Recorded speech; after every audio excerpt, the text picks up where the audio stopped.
Did he spit, poo on the car? Yeah. That's crazy. The price goes down every time. And y'all, we were instantly approved. I was like, oh shit, hold up, wait a minute. Now, the interest rate was like 28%, but I don't give a. All right, we're going to start this one off with the guy wanting to make money off his financed Hyundai. Because that's always an option, you have to aim high. Then we jump into a few bad decisions when it comes to cars, credit, and bankruptcies.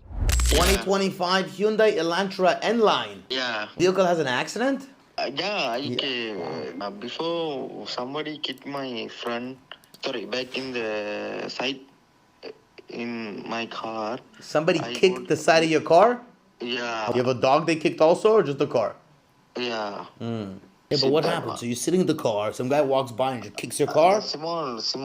But why did he kick it? He just said, I don't like Hyundais? The small scratch something. Did he spit on the car or no?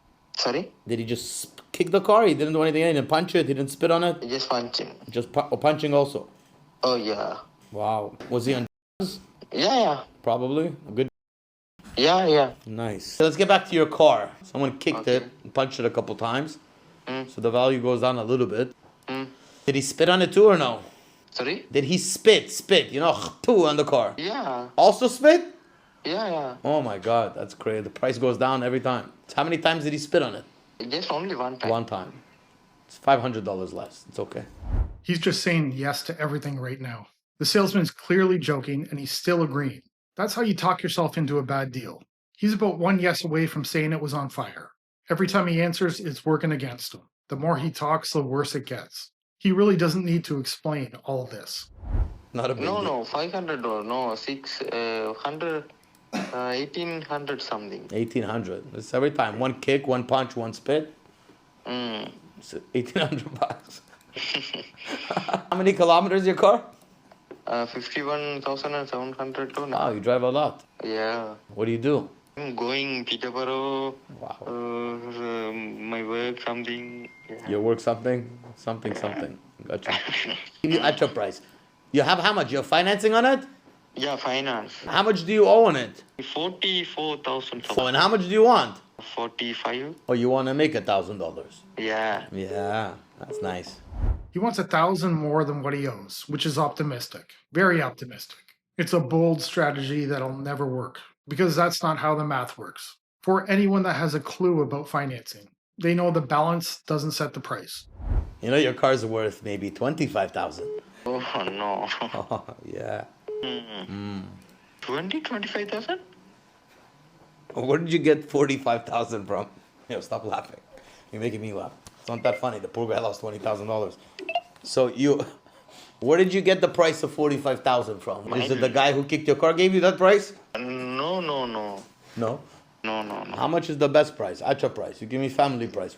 Yeah, 45,000 just. How much? 45,000? Oh, you're killing me, man. I'm not the guy who spit in your car. Why are you trying to attack me? Attack that guy, not me. Car worth 45,000. No, 25,000. It's okay. If you change your mind, you let me know, okay? Yeah. But be careful in the parking lot. It's very dangerous. Yeah. Thank you, man. I love you, okay? Yeah. I love you. You love me? Yeah. You love me too? Amazing. Yeah. Take care, bro. Yo, shut the This is one of those situations where the math is already done. The car is worth what it's worth. Not what you owe, not what you want, and not what would make you feel better.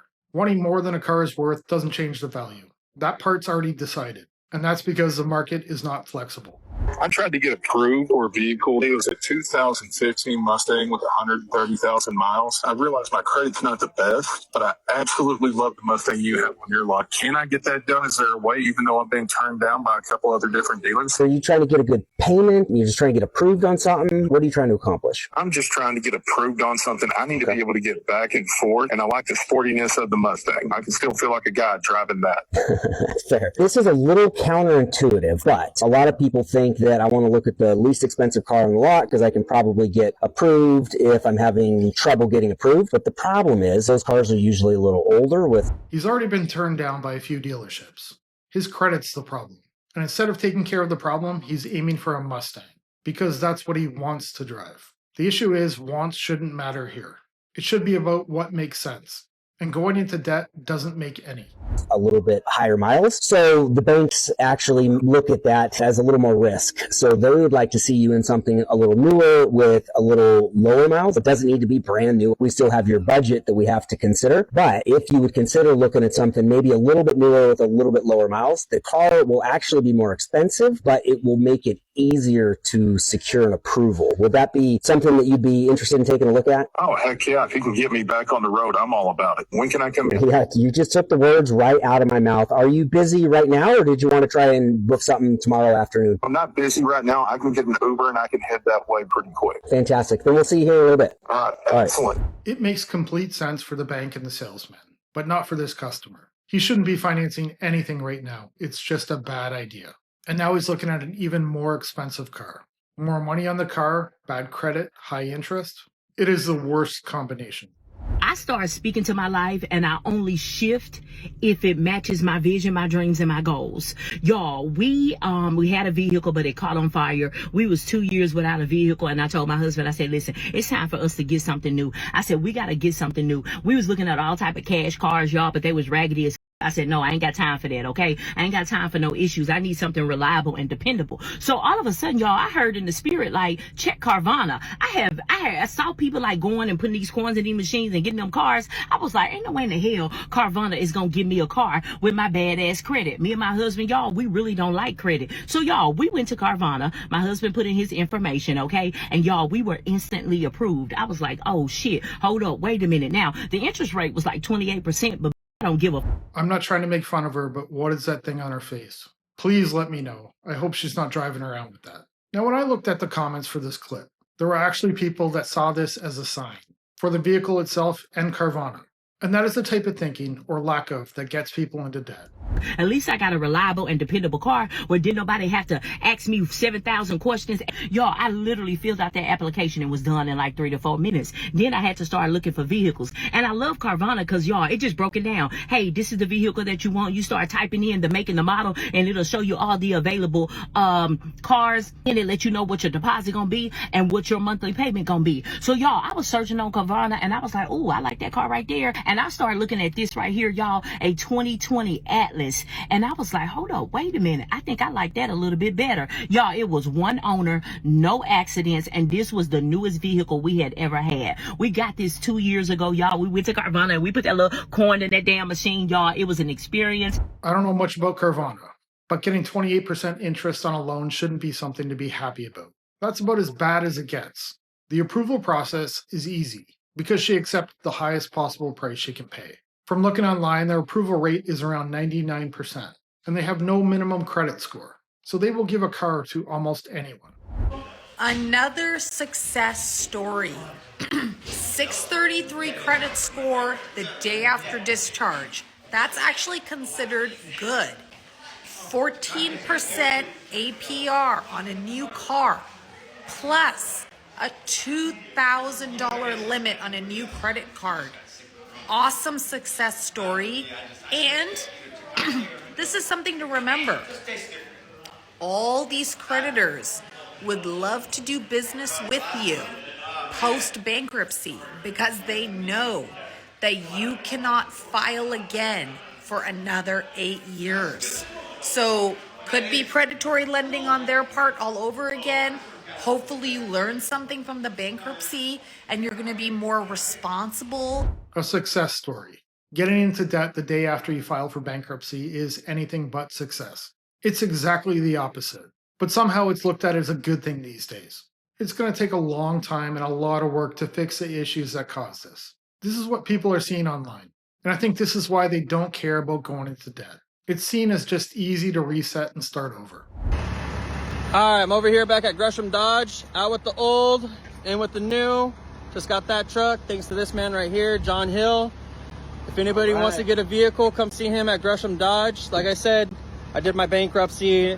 I came in here, I bought that one, and now I'm going with this one at 6% interest, $1,200 a month for payment. 6%, baby. I'm not saying everybody's gonna get that, but you're gonna get a good deal if you come in here and talk with him and just have him work a deal for you. See what he can do. Crunch some numbers with him. John Hill. Try to get in something. John Hill, Gresham Dodge. They got all kinds of inventory. Look at this. I've had a clip or two of this guy on the channel before.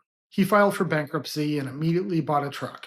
Now he's back 7 months later to trade that one in and buy a new truck. And again, it's being shown as a positive thing. He thinks he's doing great. Bankrupt and taking on a $1,200 a month truck payment. You really can't make a much worse decision than that. This is exactly how you stay broke and exactly how you go bankrupt.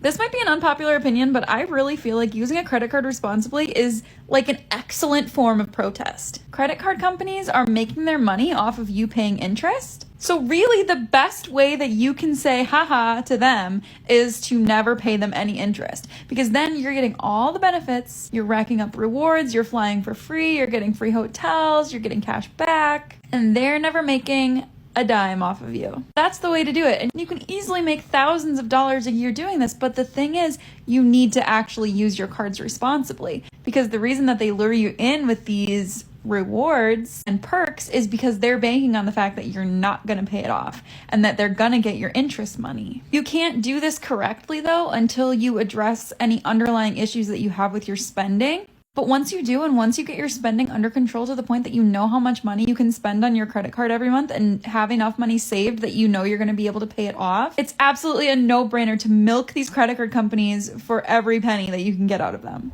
Let's use our credit cards responsibly to stick it to the credit card companies. Not because we are responsible. Credit cards offer a financial service to people that choose to use them. They charge you for that service of borrowing their money. If I was lending my money to a complete stranger, I'd be charging a lot more than a credit card company does, because I may never see that money again. Credit cards don't trap you into debt. You do. If you can't use them responsibly, don't have them. If you want to see more, you know what to do. I'll see you in the next one. Bye.